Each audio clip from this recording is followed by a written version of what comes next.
I think we need, actually, Dominic Raab, or if the cabinet was to choose somebody else, okay, but somebody needs to assume the powers of Prime Minister for this period of time, in my opinion. And of course, I say that because many of the strategic choices that this government has made so far in this coronavirus crisis have been wrong. And goodness me, didn't we see that yesterday with Chris Whissey, the Chief Medical Officer, admitting that Germany were ahead of us, Germany got things right, and by implication, the reason Germany's got fewer deaths than us is because they were testing and tracing people who'd been in contact with people carrying coronavirus without even knowing it in many cases. So I think, a lot has gone wrong, but we're in a very bad place at the moment. You will have seen the death figures today. We're now nearly double what Italy's are, and we're without doubt in for a couple of pretty grim weeks. All the way through, I felt that the government had been really rather following events rather than leading them.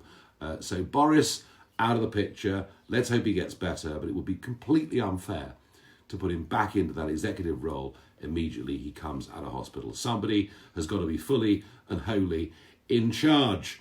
I have to say, I'm all for social distancing. I'm all for stopping the rapid spread of this virus.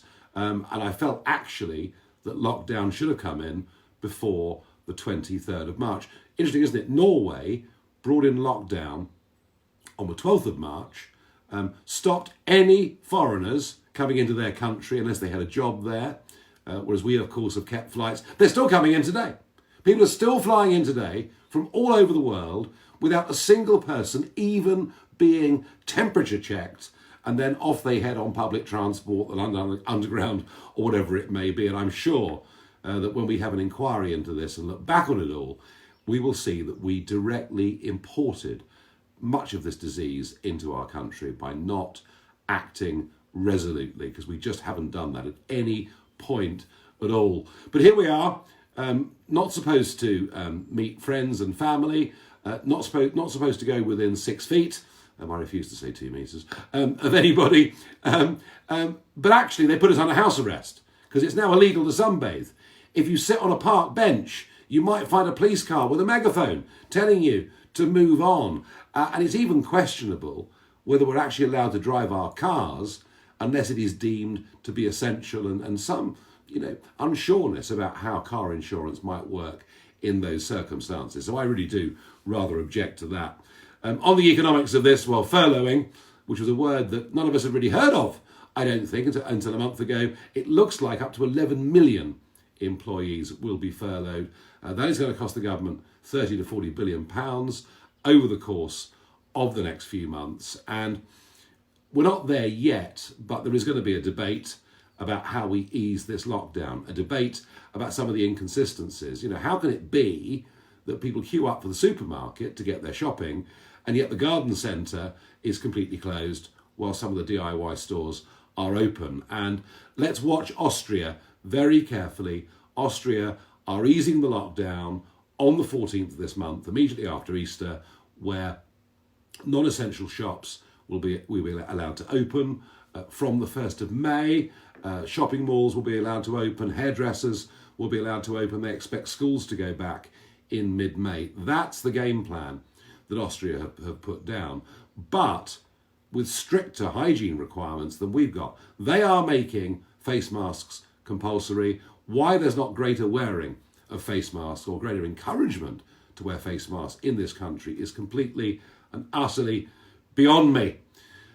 One of the things that is absolutely making my blood boil is the way in which any criticism of China is immediately rebutted by this vast Chinese media apparatus. Any criticism of China is, of course, racist by implication, and they've got plenty of their own lapdogs in the Western press who will echo that view. This did come from China. It's not the first of these kind of diseases that has come from China. But now, of course, they're the good guys. Oh, wasn't it marvellous? Michael Gove, the wonderful Michael Gove the other day at the Downing Street press conference saying we're getting 300 ventilators from China. He couldn't thank the Chinese government enough.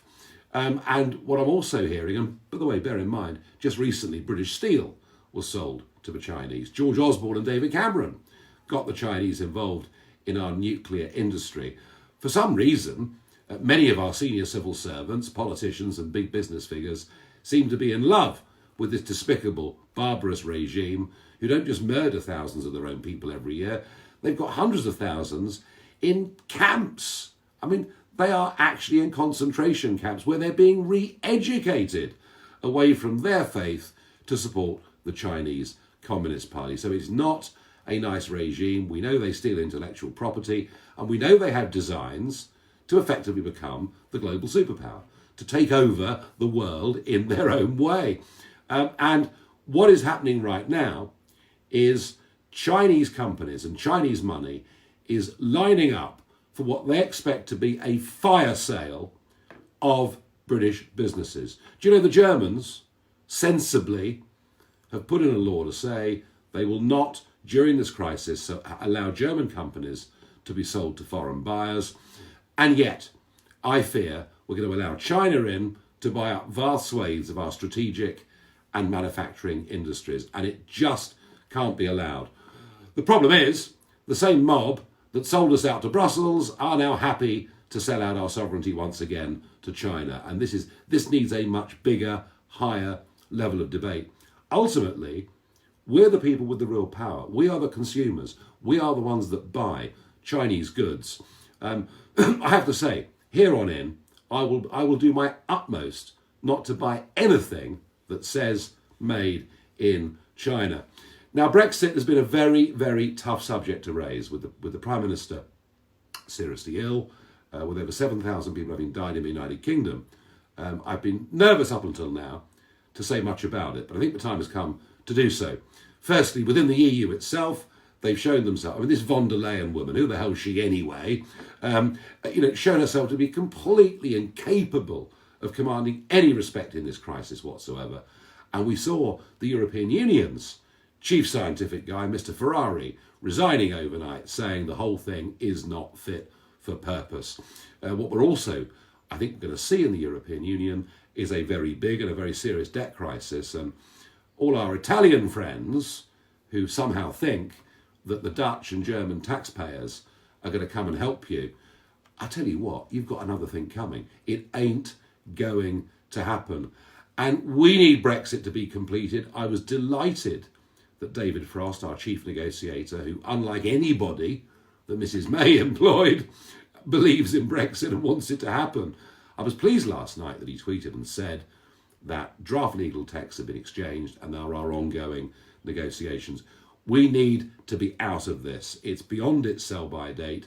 We've got to steer our own path back to success once this terrible economic shock is over. And, of course, written into that withdrawal agreement is our relationship with the European Investment Bank. Now, we've left quite a large sum of money on the table. Interestingly, one of the Brexit Party MEPs, Jake Pugh, met Rishi Sunak on the London Underground a few months ago and talked to him about the 7 billion sterling of our money that we'd left on the table at the EIB in these negotiations, and Sunak didn't know about it. No reason why he should. After all, our civil service wouldn't tell him, would they? But here's the point. I think a bust is coming in the European Union, and perhaps quite a dramatic one. And if we stay in our current relationship, because we've extended beyond December, then what will happen is we'll finish up with significant, perhaps potentially even massive financial liabilities, and that would be unacceptable. And just because I'm talking to you tonight doesn't mean it's just going to be me, because over the course of this week and next week and on, many other people are going to come and talk on these subjects.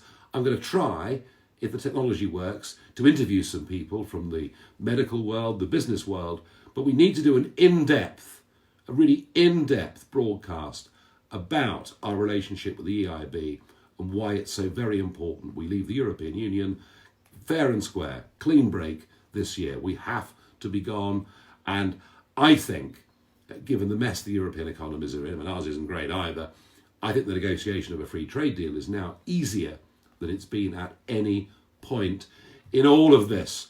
Now, you can keep up to date with what's going on with EU news. There is a new website headed up by the excellent Brian Monteith. It is brexit-watch.org. Even today, there are 4 articles on there about what's going on within the European Union. If you want to keep close to Brexit, to EU events, brexit-watch.org, and I will get them onto one of these broadcasts and interview Brian Monteith about what they're doing.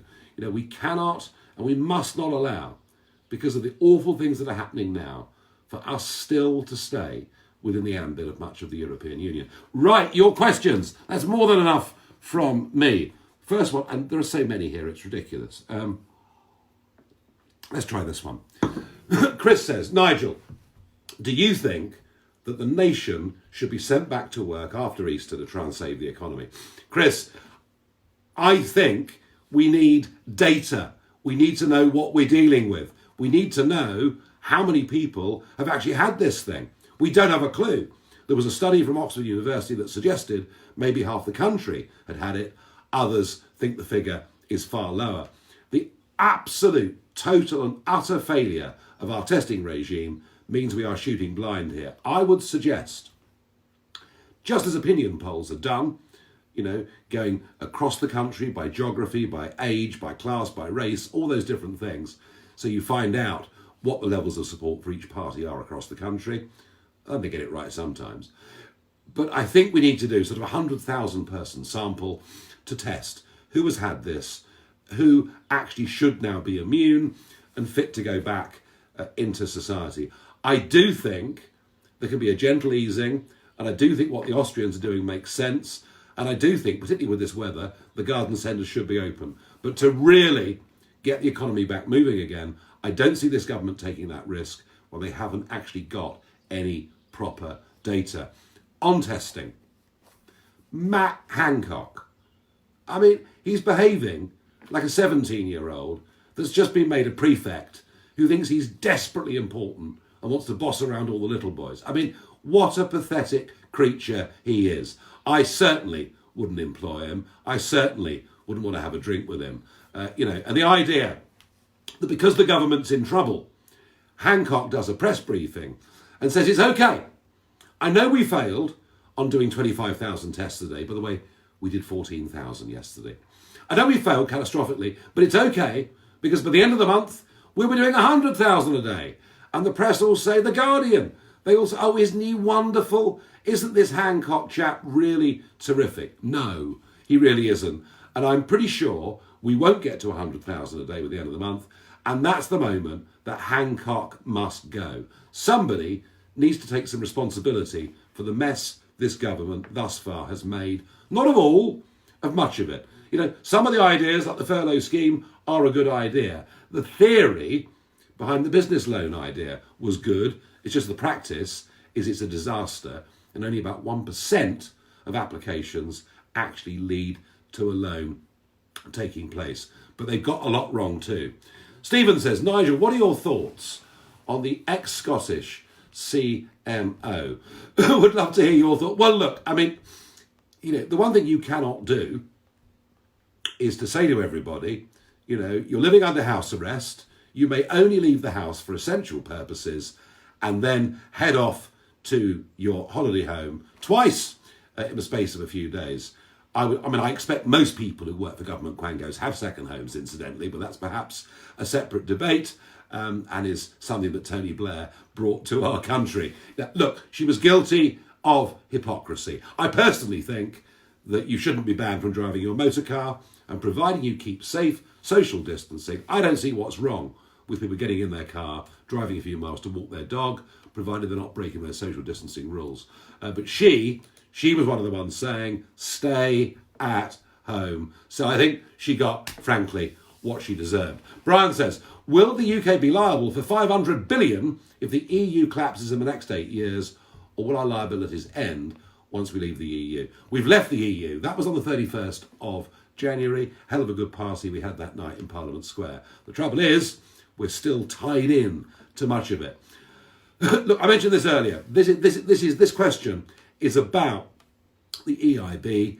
It's about our potential commitments. And yes, it could be countless billions. Going to do a special programme on the EIB, on the risks and responsibilities on the money we've left on the table. Do you know what? My current view is let them keep the 7 billion. It's not worth fighting over. Let them keep the 7 billion. Let's just cut any future commitments. But we'll do more on that as the next weeks go by. Terry says, Nigel, hasn't this shown globalisation has failed as a project so terribly? Globalisation, isn't it funny? The Remainers, one of the main arguments was you mustn't leave the European Union because we have an extended global supply chain.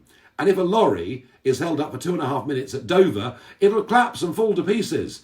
And that has always been the globalists in this country, always happy for us to be absolutely dependent on other people around the world. And increasingly, of course, that has meant China too. It is globalisation in many ways that has led to the rapid spread of this disease. I'm not against global trade. I think the UK has a great future with global trade, huge advantages given our language and everything else. But globalisation in terms of the dominance of big companies and the political structures that we've seen with the European Union and now the equally useless World Health Organization say that very, very big change is coming. Simon says, can you please put pressure on the powers that be to ensure China are held to account for these wild food markets? Well, the idea of holding China to account is one that is being debated quite a lot. Lindsey Graham, senior senator in the United States, wants the USA to give China a bill for the damage they've done. Two schools of thought here. One, that it comes from their utterly revolting wet markets. Another is that this was a virus that was developed in a lab in Wuhan and that somehow it got out. I tend to favour the former view rather than the latter view. But either way, the thought that China are going to pay for this, that's for the birds. That isn't going to happen. But what we must do is make sure they're not allowed to use this crisis to build economic and political influence in our country and hopefully not in other parts of the world too. We've got to have a proper debate about China. David Cameron, what's he doing? Official interlocutor between the Chinese government and our government. Look at the board of Huawei. Look at the people on it. People like Sir Andrew Khan, who was Neil Kinnock's right-hand man at the European Commission. Former CBI bosses have served on that advisory board. And unbelievably, people like John Suffolk, senior civil servants in our country who've been involved with data, and they now are on the advisory board to Huawei. The way the Chinese have bought and paid for much of our British establishment, I've done my best to talk about it, to write about it, but we need to have a much bigger conversation on this subject. Are you well? You sound like you've got a cold or worse. No, I'm okay. Haven't got COVID-19. I'm suffering a little bit of hay fever at the moment. And by the way, this weekend, it is going to be, I think, almost sort of off the charts in terms of hay fever, tree hay fever. So not great. So keep asking your questions. I can see you're having lots of chats amongst yourself, but please fire your questions through. Johnny says, should Chinese assets in British industry be seized by the state? Johnny, we shouldn't have sold them those assets in the first place. I very much regret that we have. The idea that we go around seizing assets, that is something we would only do, I think, in absolute extremis. Simon wants to know, why are the oil price cuts not being passed on to us at the fuel pumps? Well, Simon, to some extent they are. One of the supermarket chains was selling unleaded petrol at 99 pence a litre at some point this week. Most of them, I think, are around about 112, 115 at the moment. But don't forget that on every litre you purchase of diesel or petrol, about 80p of it is tax that goes to the government. So even if the oil price falls, it's difficult to see it ever getting below about 90p a litre, I would have thought. Giovanni says, dear Mr. Farage, many Italians, as you know, want to leave the EU. They do, more and more of them. Please could you briefly say in simple words what steps Italy would undertake in order to fulfil this dream? Thanks a lot. Regards from Italy to our British friends. Giovanni, the euro has been a catastrophe for Italy. I remember in the 1990s visiting Milano regularly. I did a lot of business with many of those northern Italian manufacturing companies, and most of them simply don't exist anymore. And to be stuck inside an economic and monetary union with Germany was never going to work for Italy. It's been a complete and utter disaster, but that's where we are. What do you need? Leaders. That's what you need. Leaders. People who've got the courage to stand up and tell it as it is. And let me tell you, that will not be the five-star movement. Do you know, I went 7 or 8 years ago to Milan. I met Gianroberto Casaleggio, and he was the internet guru behind the five-star movement.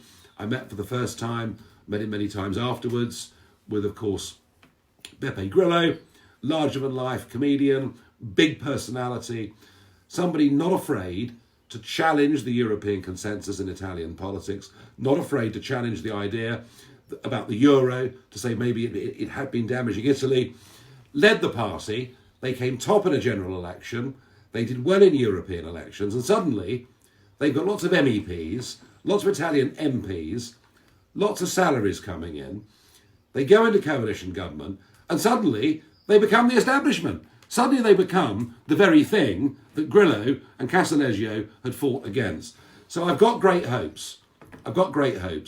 That Matteo Salvini will see there is no future for Italy inside the European Union, inside the euro. You're heading in the same trajectory. I'm afraid to say that Greece has been down. You need to do something about it. Graham says, Nigel, do you reckon there'll be a major economic financial crisis in the Eurozone which will cause it to collapse? Graham, this system can't work. This divide in Europe that now exists. I mean, I grew up with Europe divided east to west by the Berlin Wall. It's now divided north to south by the euro. The northern countries generally okay within the euro. Germany, of course, absolutely flourishing. It's great for Germany. And for the Mediterranean, the whole thing's been a complete disaster.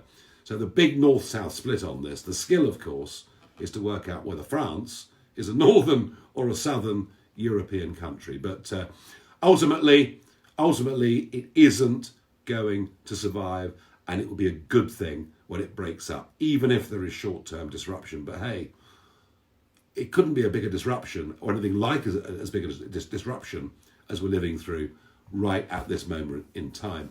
Barbara, who's a pensioner, says, I sent you 3 messages last time. Sorry, Barbara. Because I'm concerned these towers they're putting up, you never mentioned them once. Right, Barbara, the latest conspiracy theory is that the 5G network and 5G towers are what has caused coronavirus. You know, I heard all of this when mobile phones first came into being. I heard it with 3G, heard it with 4G, heard the terrible damage these masks would do to our health. Look, you know, I don't doubt if you were living directly under power cables, it may not be good for you. The idea that coronavirus has been caused by 5G is, I believe, strongly a ranting conspiracy theory, and the fact that people are going around the country destroying these masts, I think is completely and utterly mindless. I genuinely do. Nigel, is there any way to cancel the Huawei contract, or are we locked in now? Well, you know, it's unbelievable, isn't it, that Boris and co have signed up to allow the Chinese state, the Chinese Communist Party, into our telecoms network. We have offended not just the Americans, not just the Australians, not just the Japanese, but virtually all of our real friends around the world. It is the worst strategic decision that I've ever seen a British government make. In economic terms, of course, HS2 runs pretty close up there. Look, I honestly, I think last time round we saw a reasonable sized rebellion within the Conservative Party. There's a bit of a split. Kind of Remainers tend to think Huawei's okay, Leavers don't, although some people like Tom Tugendhat have gone from the Remain side to being very, very worried about China being involved. As I said a few minutes ago, we need to have a much bigger debate about China. And one of the things that you guys need to do is to pressure your MPs. Email them, write to them on this Huawei decision. They need to know just how strongly this country feels. Nigel, do you know if we're still paying out money to countries from our foreign aid budget? Oh, of course, foreign aid, the 14 billion a year. David Cameron said it was one of his finest achievements as Prime Minister was to make sure that we gave more foreign aid than any other country in the world, without, of course, knowing really how much of it gets spent. Yes, we are still dishing out the foreign aid budget, even in these troubled times. Don't you worry about that. Steve says, rather cheekily, as we can't go for a drive, do we get a refund on car tax? We jolly well should do, Steve. I agree with you. We're not allowed to drive our cars. This is what Prefect Hancock has told us. How does that stop the spread of coronavirus? It is nonsense. Mark says, should we let youngsters under 25 out of lockdown first to build up immunity? How do we get out of this? Well, look, I think one of the things about Boris Johnson getting ill is I think it's woken up lots of young people who thought, well, this could never happen to me. And now they think, gosh, if even the Prime Minister can be really ill, it can happen to anybody. Herd immunity. Look, I understand the arguments for it.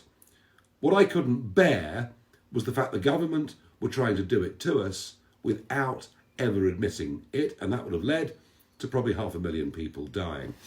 My guess is, Mark, that the way out of lockdown is to say to the 1.5 million or so who are really vulnerable, you really do still have to stay in some form of self-isolation, and we gradually open up our businesses. So, Mark, there is something in what you say, but not yet, and absolutely not in a hurry. Okay, listen, guys, I think, even though there are thousands of questions, I've taken up about half an hour of your time. I'm not going to take up any more, but we'll keep these question and answer sessions going. Huge numbers of you watching, thousands of questions. I reckon half an hour's about right. If you disagree, you let me know. I'll see you very, very soon.